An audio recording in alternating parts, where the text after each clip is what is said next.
Really happy to be here today. This is my first one at CMS Asia, both as an attendee and as a speaker. And I'm really, really pleasantly surprised with the quality of content and speakers. Really, really energizing.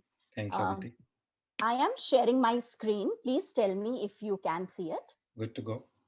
Okay, cool. So thanks for that warm introduction. And of course, Nokia does not need any introduction. All of us do. But I thought I will tell a little bit about HMD very, very quickly, just to set the context. HMD is a Finnish startup, and we are actually, as RPU rightly said, call ourselves the home of Nokia phones, which is because we have the exclusive license of Nokia brands of phones and tablets, which just doesn't mean that we sell and market these phones, but basically we also conceptualize, design, manufacture these phones. So the entire B2C business of Nokia is now with HMD Global. Um, a little bit about ourselves. We are present almost all over the globe now, though we came back only in 2017. So it's been a short 3.5 years, but we do have 91 active markets and 5 manufacturing sites globally. In terms of presence and scale, when it comes to feature phones, we are number one by value. And we also have a full range of Android smartphones, about 30 to 35 smartphones that we have launched across price points in these last 3.5 years. And when I really talk about the smartphone category, and now taking a segue into the topic, in India, the smartphone category is one of the top three most advertised categories. So it's high clutter, high decibel, a lot of launches, and a lot of frenetic activity happening. It's also one of the top five categories when it comes to influencer marketing. And the third point is more anecdotal, but what we do know is that around 10 to 12% of all marketing budgets today by companies manufacturing smartphones are parked into influencer and content marketing. And when you think why that happens, I'm just projecting here the category drivers. The category, which is the smartphone category, is actually a hybrid category where there is a good mix of imagery parameters or emotional attributes of a brand, as well as the functional superiority of the product. So when I talk about the emotional aspects of the brand, I basically mean, is the brand personally relevant to me? Is it a brand that I can trust? Is it a brand that I want to be like to be seen with? Is it likable? Is it cool? Is it a brand that I want to be having in my hand, owning in my hand? So those are all the aspiration or the desirability aspects of the brand. And then there is the product superiority and the product innovation credentials. So does the brand has products which are of the latest technology that matters to me? Is it innovative? Is it innovating in a way that matters to me, etc., etc.? And therefore, really, the sweet spot for any brand in our category today lies between building the right aspiration and desirability for the brand and building the right credibility for the product. And if a brand does these two things right, then it's on the path of winning. And therefore, influencer marketing, and I did mention that more than 10 to 12% of budgets today are parked into influencer marketing. But really, influencer marketing for the category also has these twin tasks to do. One is to build product credibility, which is a more rational one and talking to the head. And the second is to really build out the brand, which is really talking to the heart. When I talk about building credibility, it's about really reaching out to those technology influencers who review products, who give their honest recommendation on products, who tell consumers whether a particular product just launched is worth the money or not. And this is basically the entire domain of PR. So when we come back to the topic and say control or no control, this area is controlled to the extent that you want to give the right messages to these guys, to these influencers, so that when they are reviewing your products, they review with that information and they test for those claims that you are making. But beyond that, it's completely organic. You're not paying. It's more relationship building. So that's the only level of control you can do when you're actually reaching out to people who have authority, who are subject matter experts. The second piece, and which is the more interesting piece, is the paid media marketing or the influencer marketing or content creation with influencers, which is where there can be a little more control because you're directly paying to get that content, you're directly paying those influencers to talk about your brand, to show your product in a certain light, etc. And those could be because smartphone is a thing that we carry with ourselves all through the day. We think that it talks a lot about our personality. There is a lot reaching out to the internet and dipping into our passion points that we do through the smartphone, and therefore there's a host of these different affinities that we dip into and the category dips into when we want to create desirability, aspiration, appeal, all the heart matters for really the brand. So coming back to the question, should it be about control or should it be a no control zone? And I'm talking more about paid media and paid influencer content now. And I thought the best way to illustrate and make a point would be to put forward a couple of bloopers on either side so that you can see what happens when we go the control way and what happens when we go a no control way. These examples that I show are from the category, but the intent is to make a point. It's not to show down any competition brand. It's just to show the complexity that exists on either side of the spectrum. So here it is, the first example of no control. This is a cat A influencer, or you can call her a celebrity called Anushka Sharma. She's very famous in India. She was signed on by Pixel to be an influencer, and she did a lot of content, social content for them. And one fine day, she posted a picture tagging Team Pixel and clicked it with her pixel, or so she claims, and says, "Look at the beautiful boy." And she tags them. The only unfortunate thing that happened, and probably she didn't realize, was that she was actually posting that picture from an iPhone, and we don't know whether the picture was actually clicked from the iPhone or from the Pixel. But what we do know is that when she put that out, it's a 2018 case study, it actually said via Twitter for iPhone. And what happened next was there's this guy called Marcus Brownies, who is a very, very influential tech influencer. He absolutely immediately picked it up before the brand or the celebrity could pick that up. And he retweeted saying, "I don't even want to know how this keeps happening, but it's hilarious." And as you would expect, she's a big celebrity. A couple of people jumped to her defense, and somebody tweeted, that maybe the photo was transferred from a Pixel phone and posted from an iPhone. To which Marcus replies that, going through all that work to actually avoid using a Pixel is admirable. So here is a nightmare, a PR nightmare for the brand and for the celebrities. The internet had a field day. If you still kind of Google and say Anushka Sharma troll for posting from iPhone, you get 719K results. The internet was flooded with memes of how she really had, and she was trolled really badly. But this is actually an example of no control, because probably the influencer was not given the right set of guidelines or not given the right set of education.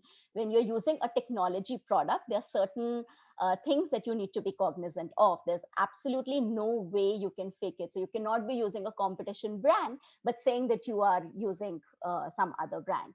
A similar thing actually happened with Samsung in the same year. This is again a 2018 example where their brand ambassador was actually caught on television using an iPhone X. And we know that the rivalry between Samsung and Apple is actually pretty intense. And they got so miffed about it that they had such bad PR around it, they actually sued their brand ambassador for close to 2 million US dollars.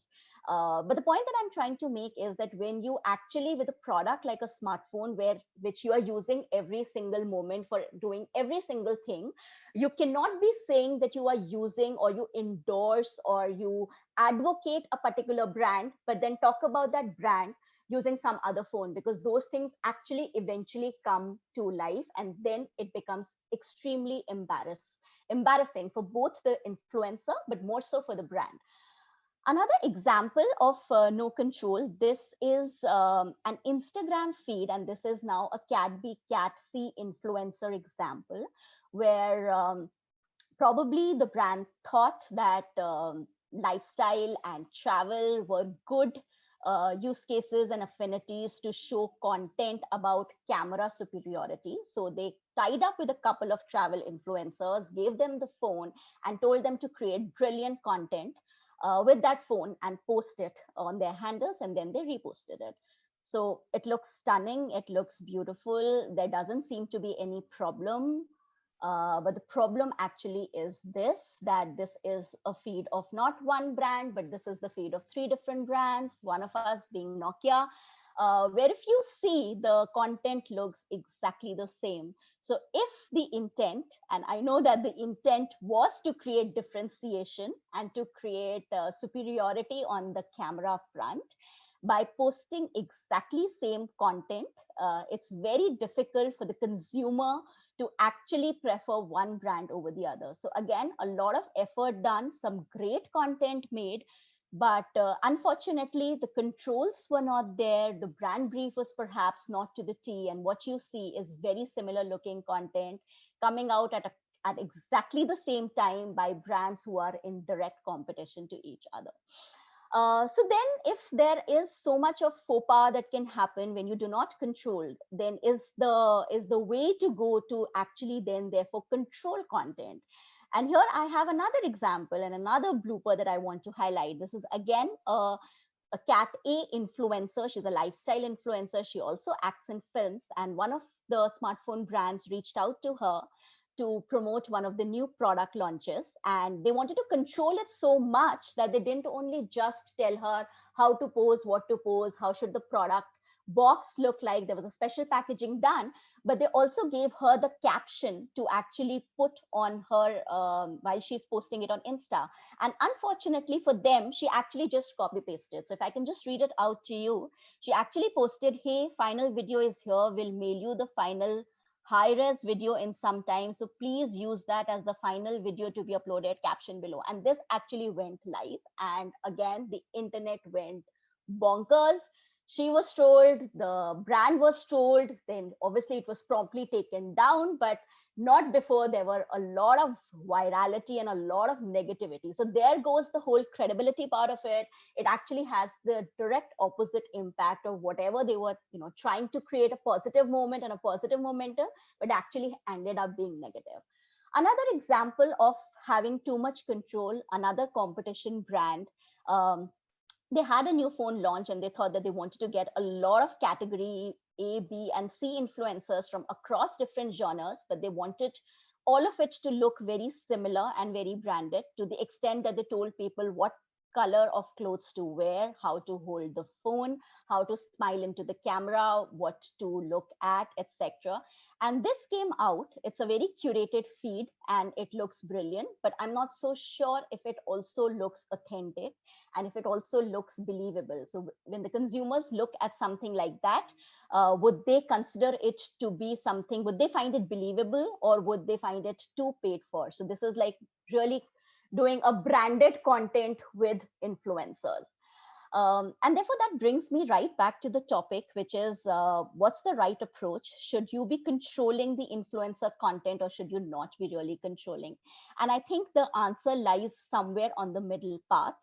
Um, and what we have here at Nokia is a very simple framework, and it actually goes down right to the basics and breaks down the problem into this whole framework of why, what, who, how, and when. And if you can answer these questions correctly, and if you can answer these questions clearly, then everybody knows what you're going after, and you can create content through influencers which actually delivers on the purpose where it was. Also remember that Nokia is a global brand like many other brands out there. There are, I mentioned, 91 markets where Nokia is present. So there are 91 marketing teams creating content on one global brand. And then actually subcontracting it to influencers who will add their own flavor on. So imagine how the brand will look if there are no controls and if there is no framework. The brand, the way it looks in India might be very different from the way it looks in US, and it will completely start looking different brands altogether. So very briefly, the framework says the first question to answer is why. So are we creating this content, or are we tying up with these influencers to talk to the right side of the brain for the consumer, or to talk to his heart? And therefore the kind of influencers that you pick up and the kind of content that you create, whether it's high on credibility or it's high on aspiration and appeal, it depends on what the objective is. The second part of the framework is the pillar, or what is the I call the outcome. So what is it that is the desired outcome for this influencer marketing campaign? Is it about creating awareness about a new product? Is it about inspiring and engaging with the community? Is it about advocacy, or is it about finally purchase?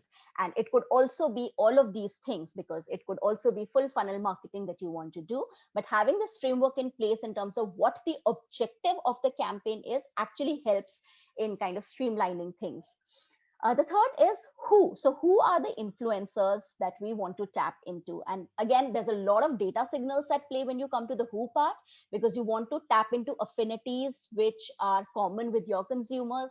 And through digital and social, it's possible to figure out what kind of content consumers are actually interested in, responding to, engaging with. And therefore, what are those genres or subcultures that you want to tap into, and what are those key opinion leaders of those cultures that we want to engage in and want to meaningfully integrate the product with. Um, Also, the fourth part of the framework is really how, and what we have in Nokia is core Nokia principles. But basically, the how part is really what's your brand voice and what is it that your brand stands for, and how can you very simply communicate that to influencers so that when they create content in their authentic style, they can actually be talking about the same brand core, same brand philosophy, that the brand stands for, so that the content that comes out is not generic content, but actually talks back to your brand. So a lot of content guardrails, but really just sandboxes that we've put into place, which are basically go no go. Left Some things are not left to interpretation. For example, there are certain areas which are completely no go, but then again, there is enough room for creativity and expression, because ultimately what you want is the content to look authentic, for the influencer to do it with his or her heart, so that he or she brings out a part of his or her personality also into the content. But really putting down those guardrails in terms of the kind of influencers that you can engage with and you can't, the kind of content that you should create and you should not, actually helps in bringing it all together, so that the activity done by different marketing teams on the same brand is accretive and it's not pulling out from each other. The last point really about the framework is when. So there is whether you want it to be episodic storytelling or whether you want it to be a constant, always on storytelling, and there are merits and demerits of both. Product launch storytelling is episodic, but brand building needs to be always on. And there could be influencers and content creators on both sides of the spectrum, some who are really building credibility for the product, and those cycles will come and go, but the others really being always on the brand. Last point, don't stop the influencer from being authentic, because he or she has their own communities and they have a certain tone of voice. The sweet spot is really finding that tone of voice and marrying it with your brand purpose and your brand tone of voice, so that what you have is actually adds back to the brand and builds positive favorability, positive disposition for the brand, but it's just detracts from the brand. So yeah, that was my short and sweet point of view on influencer marketing and whether that content should be controlled or not. I can be reached on LinkedIn if you want to continue the conversation.